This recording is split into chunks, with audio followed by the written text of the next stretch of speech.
Working on the small block, putting pistons in.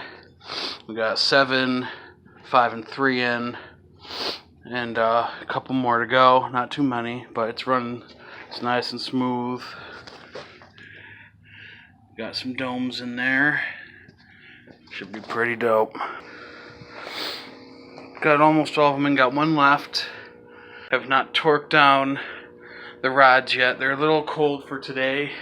Wait till it warms up. Hold on.